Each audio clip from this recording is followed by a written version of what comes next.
પણ શૈલેષભાઈ, આમ આદમી પાર્ટીએ તો આ જે બે મતદાન મથકો છે એની સહિત 9-10 જે મતદાન મથકો છે ત્યાં બોગસ મતદાનની ફરિયાદ કરી છે. તો તમને શું લાગે છે, બોગસ મતદાન થયું હશે કે કેમ થયું હોય તો કોણે આવું કર્યું હોય? કોણે કર્યું હશે એ તો તપાસનો વિષય છે, પણ થયું છે એવી આગાહી અને આભાસ વ્યક્ત કરનાર આમ આદમી પાર્ટી અને ગોપાલ ઇટાલિયા છે. એટલા માટે તો કહું છું એ હાર ભાળી ગયા છે. હાર ભાળી ગયા પછી આ તો ઠીક છે 9-10 ગામ જ લીધા, નતરથી આખી વિધાનસભા લઈ લે એમ છે. કારણ કે એને તો ટાઈમ પસાર કરવો છે. એને ખબર છે પરિણામ શું આવવાનું છે, એ પણ જાણે છે.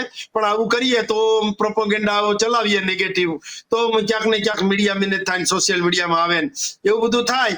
એટલે એ મહેન્દ્ર ડોબરિયા જે રીતે એના તાલુકા ભાજપના પ્રમુખ વાત કરતા હતા કે અમારે કે પથ્થરમારો થયો, પછી ખબર પડી કે પથ્થરમારો તો અંદરો અંદર જ કરાયો હતો. અને ગોપાલ ઇટાલિયાએ જ કીધું હતું કે ભાઈ અરવિંદ કેજરીવાલની સભા થાય ને એમાં પણ પથ્થરમારો આપણે જ કરવાનો, ફરિયાદ પણ આપણે જ કરવાની. એટલે આ ઘરના દાખલા ઘરના બુવા એ પ્રકારનું છે. મૂળ તો લોકોને ફસાવવાની વાત છે, ખેડૂતો માટેની વાત કરે છે, પણ એ પોતે ખેડૂત છે કે નહીં એ તપાસનો વિષય છે.